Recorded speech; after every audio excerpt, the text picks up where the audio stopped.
ELN Radio on WSOE 89.3 FM. Here are the stories making headlines across the globe today. More than 300 people are dead and at least 400 are injured after a 7.7 magnitude earthquake struck southwestern Pakistan earlier today. The quake was powerful enough to cause a small island to form off the country's southern coast. More than 300,000 people were affected by the quake, and Pakistan's government said that the rescue effort is being delayed by poor road conditions and a damaged communications network. Senator Ted Cruz and other GOP leaders took to the Senate floor last night to speak out in support of a House bill that would avert a government shutdown and would completely defund Obamacare. Cruz and his allies spoke for more than 21 hours, but failed to stop a vote that killed the bill at 1 this afternoon. The siege of a mall taken by terrorists in Kenya has ended, but questions remain about the organization that carried out the attack. We will have more on Kenya coming up. ELN Radio starts right now. It's Wednesday at 6 o'clock. That means it's time for ELN Radio on 89.3 WSOE. I'm Elizabeth Kantlehner. And I'm Gary Grumbach. Here's what's coming up on the show today. Students are still talking about the racial slur incident that recently happened on campus, and one organization is speaking out. Colonnade's dining hall was inspected, and the results aren't up to standards. We'll tell you why. And if you're looking for something to do around campus, our Ryan Green has some suggestions for you. All that and more coming up on ELN Radio. Thank you for joining us. We begin tonight with coverage of the armed takeover of a Kenyan mall by Somalian terrorists. Questions still remain after at least 66 people died in the 4-day attack on the Westgate Mall in Nairobi, Kenya. What is known is that Al-Shabaab, a terrorist group based in neighboring Somalia, staged the attack in retaliation for Kenya's involvement in Somalia's fight against Al-Shabaab. Kenyan authorities are saying that 10 to 15 terrorists were involved and that not all of them were Somali. That leads us to the first question: were there Americans involved or not? The spokesperson for Al-Shabaab, as well as Kenyan President Uhuru Kenyatta, had mentioned that there were Americans involved. However, neither the United States nor Kenyan authorities have confirmed that. Second, how did an operation this big go unnoticed by everyone? Did Al-Shabaab have inside sources working in the mall, or did the Kenyan intelligence just not pick up on the plans? Though President Kenyatta says that all the terrorists have been captured or killed, it seems unlikely that these questions will be answered anytime soon. And in other international news, President Rouhani of Iran spoke at the UN yesterday, just hours before President Obama made a speech at the same podium. Rouhani's election is seen as a new chapter for Iran. U.S. relations and his speech yesterday raised hope of a solution to Iran's nuclear program.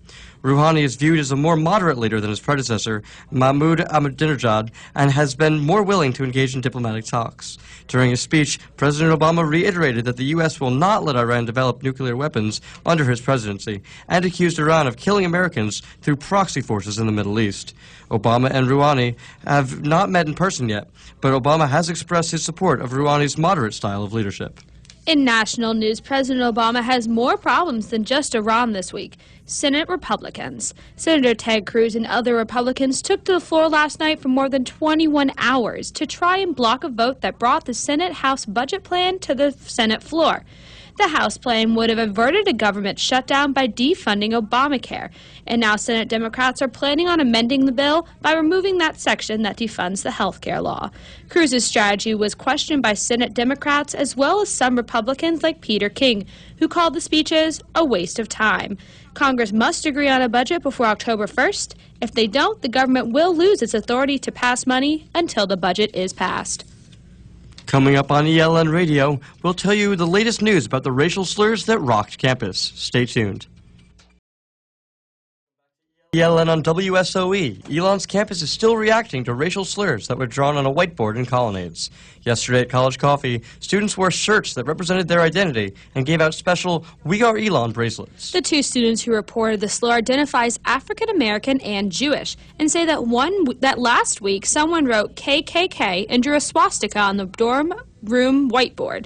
The students erased the writing before reporting the incident, and so far no suspect has been named. Elon sophomore and president of the Better Together Club, Shelby Lewis, wrote a letter to the school and posted it on the Class of 2016's Facebook page.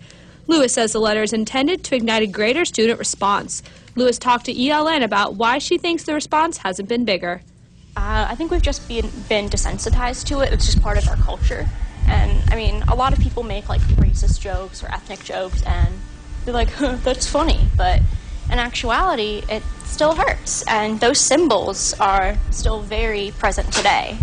This Thursday, SGA will sponsor a forum to discuss the administration's response to the slur. The event will be moderated by Mason Sclutt and Emmanuel Bryant of the Better Together.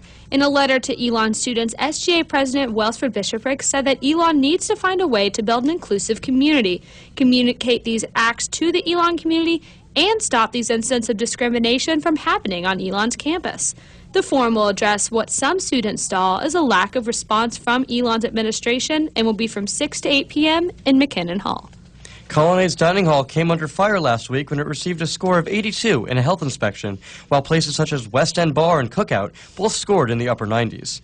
Health inspection scores are based off of several risk factors, such as employee hygiene and food storage. Colonnade scored poorly on all of these risk factors, and in one instance, heavy mold buildup was found in an ice machine. Each year, more than 2,000 inspections take place across the county, and in past years, Elon average has been a 98.4, which is slightly higher than the average across Alamance County, which is a 97. But health inspectors say Colonnade is now safe to eat at. I actually ate lunch at Colonnade yesterday, and the staff there have corrected pretty much all the critical items. They're waiting on a few items that they had to order to correct some of the minor items. Colonnades will be inspected later in the week to make sure the dining halls stay up to standards. Coming up after the break, we'll tell you about harassment that some students face while studying abroad. Stick with us. Welcome back to ELN on WSOE. Yesterday was the third anniversary of the death of Michelle Flager, a former member of the class of 2014. Flager collapsed outside the McMichael Science Building while walking to class, and 3 years later, her classmates are still celebrating her life. Our Carly Hilliard has more. She was very, very outgoing, very life of the party. Senior Kelly Armstrong grew up with Michelle Flager. She says whether you knew Flager for 1 month or 13 years, she would still have an impact on your life. I have a new outlook on life and more positive. Michelle Flager was a freshman at Elon when she died unexpectedly due to a blood clot in her lungs. She collapsed outside of McMichael and was taken to the hospital where she later died. And 3 years later, Armstrong says she still remembers every detail of what happened. I kind of just looked at them and I was like, what? I think I even smiled because I thought they were joking. I didn't think that it was true. Armstrong says the initial shock is over, but that doesn't mean Flager's memory will fade. Her friends still keep a tree outside of McMichael decorated in her memory. Armstrong says it's a way for her to still connect with Flager.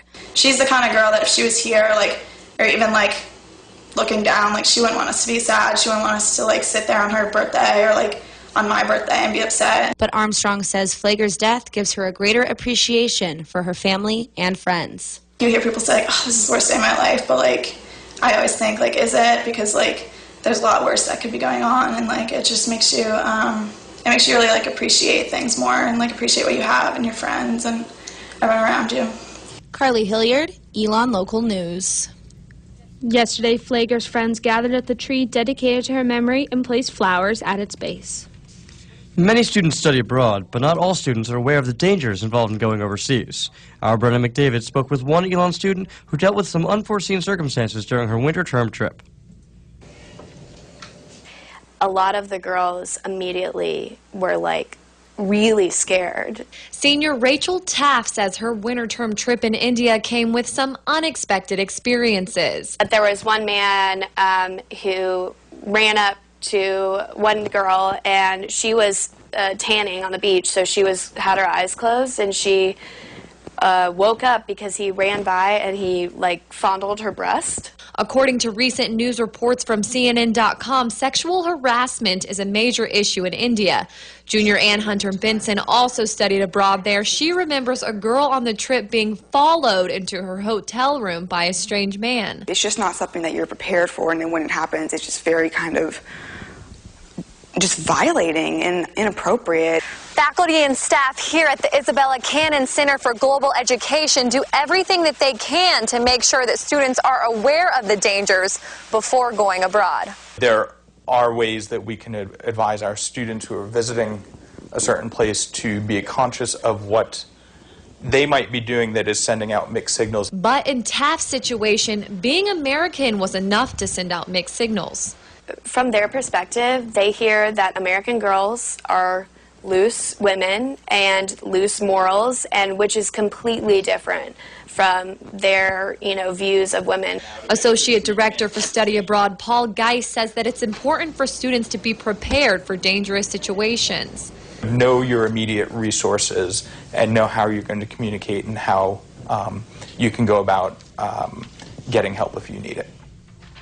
If a student does experience sexual harassment while overseas, Geis says they will follow the same procedure used for on-campus cases and navigate the student to the appropriate resources. Leaving your home to go to a new place isn't always easy, whether it's going abroad or transitioning from high school to college. But for some students, it's transferring from one college to the next that can be even more difficult. Our Sky Cowens has more. Junior Stephanie Idawate says transferring to Elon was not the fresh start she was looking for. I almost transferred back to Notre Dame. The first month at Elon, I was actually really, really unhappy. She says living off campus made it difficult for her to meet new people. But after Thanksgiving, things started to change. I was actually excited to come back. I had never had that experience before. So that's what I knew, that that's where I want to be, and that's why I want to go back. But some transfer students at Elon say adjusting to a new school was not a problem. Junior Bruno Hubner transferred this year and says he immediately felt at home. I love it. I love it. It's too much. It's too much. No words to describe it, honestly. Hubner says it was easy to meet people and find his niche. They give you all these programs and all the help in connecting people with organizations. Caitlin Schultz, Director of Transfer Admissions and an Elon graduate, was a transfer student herself and says the best piece of advice she has for transfer students is to ask questions. There are a lot of opportunities at Elon. They are not all going to find you. They're not all just going to fall onto your lap. Ask questions. People at Elon are very open to answering questions and helping out. Idawate also has advice for transfer students having a difficult time adjusting to Elon. Getting involved in as many extracurriculars as you can, as quickly as you can, because, that's how you build connections, and that's how you meet people and make friends. Sky Cowens, Elon Local News. Schultz says that last year, 116 students transferred to Elon. This year, there were 138 transfer students. There are more than 50 majors at Elon, but for some students, that's not enough. Our Alex Rose met two students who followed their passion to create their own major. Meet Gloria So. She is a human rights and social activism major. If you've never heard of this major, that's because So created it herself. It's communications, human services, art, anthropology, and a little bit of poli-sci. So hopes to raise awareness for social change and community development by completing an independent major.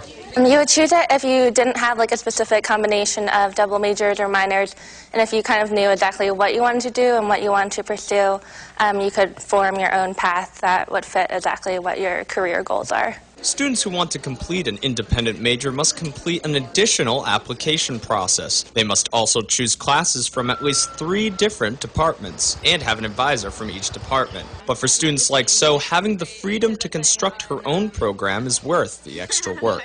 Literally selecting all of my classes because I have a genuine interest in them, so I can't be bored and complain about a class because I literally chose it for myself. So isn't alone.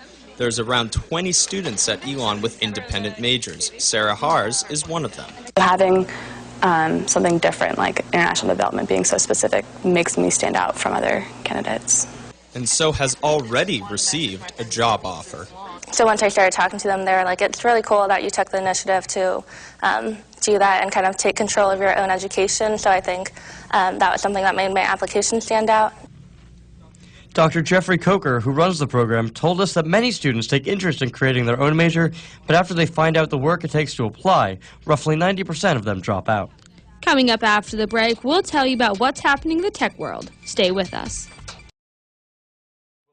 Welcome back to ELN on WSOE. Here's what's abuzz in cyberspace. Your technology download starts right now. Are your grandparents texting? If they are part of the 35% of Americans over the age of 65 that do text, according to the Pew Research Center.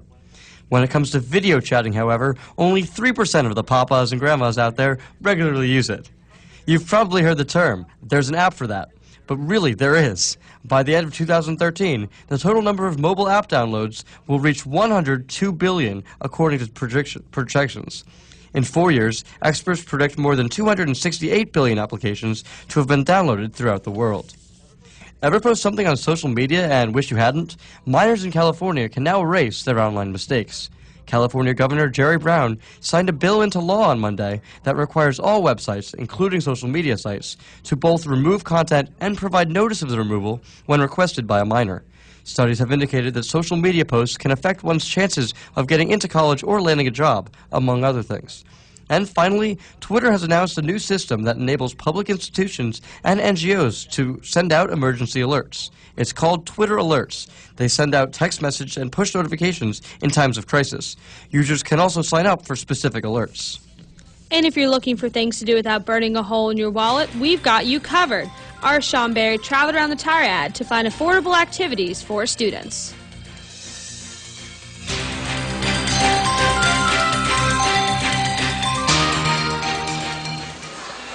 Trampolines, rock climbing, and a night full of cheap fun? If you are looking for fun things to do in the area but don't want to burn a hole in your pocket, I have some tips for you. We started our search at Airbound Trampoline Park in Greensboro. As you can see, it's a great place to jump around and have some fun. It's $12 an hour and $8 an hour every hour after that. For the thrill-seeking student, here's an awesome alternative for what you can do in the Greensboro area. Tumblebee's Ultimate Gym offers an $8 special for Elon students every Friday. This $8 special gets you everything you need to climb, and you can climb for as long as you want. Here are some other options that may interest you as well. The Wild Animal Conservator Center only costs $12 for admissions, and you can book a reservation online. Paintball Central is the premier paintball park in the area, and you could have a day full of paintballing for around $30.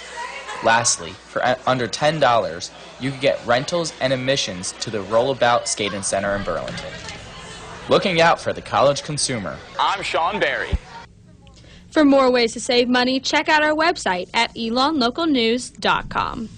Students walking through Moseley may have noticed the long lines at the mail center. The mail center says they dealt with another overflow of packages this week. Some students say they've been waiting for days for their packages, but that isn't the only problem. There's currently understaffing during peak times, with only one clerk working at some busy times. Elon Mail Services says they're working on ways to cut wait times and get students their packages faster. We talked to clerk Jordan Cottle, who told us why wait times are so long. But the head of print services is trying to make up a better schedule of time for when the workers can come in so that we can make sure that we have more than just one worker there at a time. I've been in that situation when I'm the only worker there. Cottle says the mail center wait time should be decreasing in the next few weeks. Coming up after the break, I'll tell you about the dangers of not getting enough sleep. We'll be right back. Welcome back to ELN on WSOE. Pulling all-nighters, drinking too much coffee, and just fighting to stay awake are some problems that many college students face. I caught up with one Elon student who has to take extreme measures to make sure he gets enough sleep. I'm tired all the time. Most college students can probably sympathize with this feeling, but for Aaron Petrick, it's a medical issue. I have aggressive insomnia, which means that I've had it for a long time and it's pervaded many different treatments. I've been on every drug you could possibly imagine and then 5 more.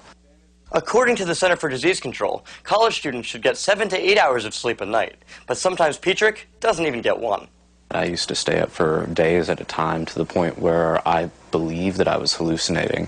But Petrick has found ways to be productive during the time he's awake. When I get like a really big burst of energy, like, all right, just go do something then. Like if you're not going to be able to fall asleep, you're wasting your time sitting here in bed. Petrick's doctor prescribed an herbal remedy to help him sleep, marijuana. Although the use of medical marijuana is legal in his home state of California, it isn't in North Carolina. These laws prevent Petrick from continuing this remedy at Elon. So it's not like I can smoke pot here. If I do, I'll go to jail. So unfortunately, my sleep problems are back. But Petrick says he isn't worried. He feels his symptoms are already improving. I do feel like I'm slowly growing out of it. It's definitely not as bad as it once was. Gary Grumbach, Elon Local News. For more information and tips on how you can avoid sleep deprivation, check out our website, www.elonlocalnews.com. There was another opportunity to get off campus this week and explore Burlington. Burlington had their annual Carousel Festival this weekend to honor the carousel. But the rain didn't keep some Elon students from coming out to try the food, rides, and of course the carousel. Yeah, it's so nice. It's really cool to get to know the places around here, restaurants, all the fun stuff to do. It's nice to get off campus and experience the world, I guess. It was all about the rain, pretzels, and beer on Saturday. The Burlington Co-op held the second annual Co-op Beer Festival this weekend, where local vendors came and offered samples of their brews to anyone with a ticket. The festival featured well-known brands like Red Oak and Natty Green, as well as up-and-coming breweries looking to advertise their products before they hit shelves. Admission was $20 and sold out several days before the event. Elon's SGA bought 200 tickets, which they sold to Elon seniors. This year, the co-op sold 600 tickets, 200 more than last year. Coming up after the break, we'll tell you what's happening this week at Elon. Stay tuned. Welcome back to ELN Radio. Looking for something to do this week at Elon? Our Ryan Green has some ideas of what's happening all around campus. If you hurry, you have an event you can catch following this ELN radio broadcast. Head on over to McCreary Theater tonight to hear Pulitzer Prize winner Taylor Branch. The speech, which begins at 7:30, is titled Myth and Miracles from the King Years and will focus on important civil rights moments. Be sure to stop by the box office for a ticket, where it's free for students with a Phoenix card. Moving on to Thursday, the Women's Gender Studies program in effect will be holding Rain Day events starting at 1 p.m. RAIN stands for Rape, Abuse, and Incest National Network. The two groups sponsoring the event hope to raise students' awareness of sexual violence that occurs on college campuses. If you want to stop by, you can find the event at the Speaker's Corner by Mosley from 1 to 4 p.m. And later that afternoon, also at the Speaker's Corner, Sparks peer educators will be holding their annual health fair. Tables will be set up with activities and information on topics such as physical health, mental health, and sex positivity. And coming up this Friday, the Performing Arts Department presents Collage. With 4 performances this weekend, you can catch some Broadway song and dance in Yeager Recital Hall. Collage is Friday at 7 p.m. and 8:15 p.m., as well as Saturday at 6 and 7:15 p.m. But be sure to register for your tickets soon. The event has sold out in the past. That's just some of what's going on this week at Elon. For Elon Local News, I'm Ryan Green. In this week's Sports at Home, the men's soccer team plays Radford at 7 p.m. at Rudd Field. The women's soccer team plays tomorrow at 7 p.m. against Western Carolina, also at Rudd Field. And finally, this weekend is Parents Weekend, and the football team is playing Coastal Carolina at Rhodes Stadium at 1:30 p.m. So that we have the 125 show coming up. This is what we've been calling it. It's the 125th anniversary of Elon University, the Quasqui Centennial, if you will. And that's so we have got a big show coming up. It's December 2nd. Elizabeth, what are you doing for it? Well, Gary, I'm actually producing 2 different pieces. The first one is going to be a really cool in-depth look at sports at Elon over the past 125 years. There's actually a girl at Elon who's a third-generation athlete, not even just a third-generation student, which is hard enough to find, a third-generation athlete. I believe her grandfather played football and her father played basketball, maybe the other way around.